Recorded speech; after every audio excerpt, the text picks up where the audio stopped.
भगवान श्री कृष्ण को नमस्कार करते हुए आप सभी का Anant academy of mathematics new colony Gurugram में स्वागत है। मैं योगेश्वर आज आपको कराने जा रहा हूँ टॉप 100 की जो इंपॉर्टेंट क्वेश्चन की लिस्ट है, उसमें क्वेश्चन नंबर 33 जो कि इक्विवेलेंस रिलेशन से रिलेटेड है। चैप्टर 1 जो आपका है रिलेशन एंड फंक्शन, उसमें से तो एक क्वेश्चन इक्विवेलेंस रिलेशन का जरूर आता है।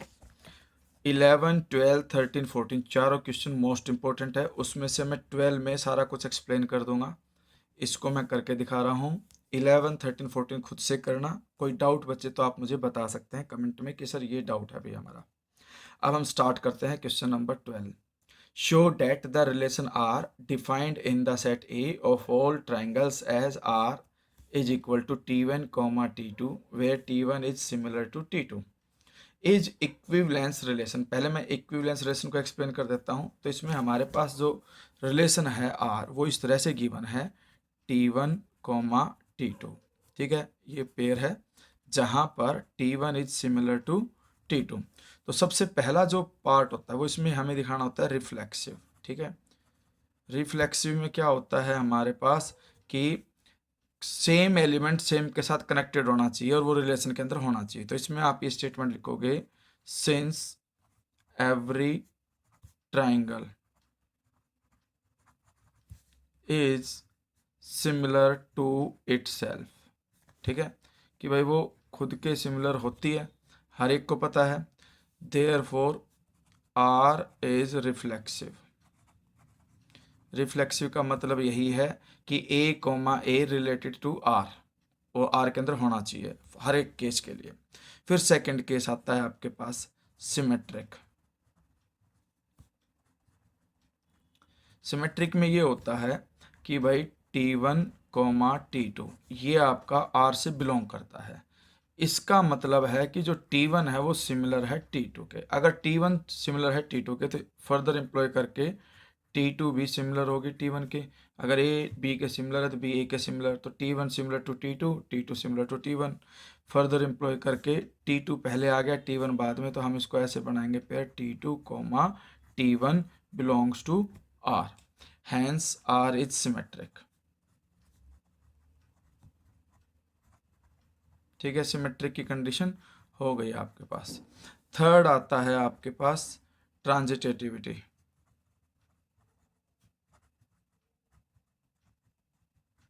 इसमें हमें क्या करना होता है कि भाई दो कंडीशन ली, एक तो T1, T2 and T2, T3 belongs to R। इसका मतलब है कि T1 similar to T2 and T2 similar to T3। अब देखिए T1 सिमिलर है T2 के, T2 सिमिलर है T3 के, तो फर्दर एम्प्लॉय करके जो T1 है वो भी सिमिलर होगी T3 के। फिर फर्दर एम्प्लॉय करके T1, T3 belongs to R, कि वो R के अंदर यानी कि जो रिलेशन है उसमें बिलोंग करेगी।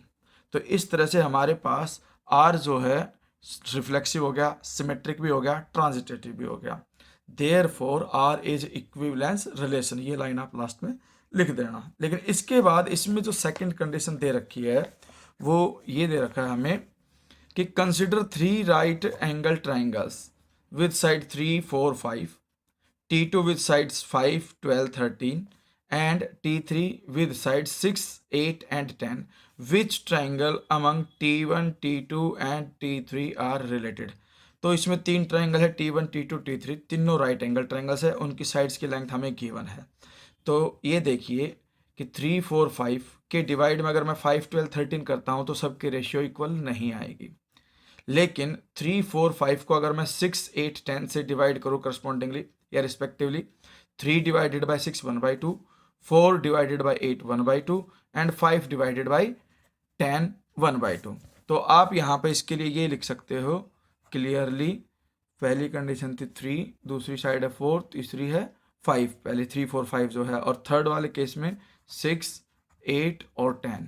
और हम देखते हैं कि इनकी रेशियो सबकी कैंसिल आउट होकर के 1/2 आ रही है।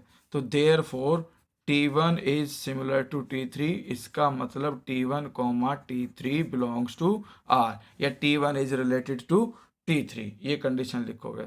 साथ ही साथ आप ये भी लिखोगे कि ratio of sides of T1 and T2 are not proportional, therefore T1 and T2 are not related to R। तो यहाँ पे आपका ये क्वेश्चन फिनिश हो जाता है।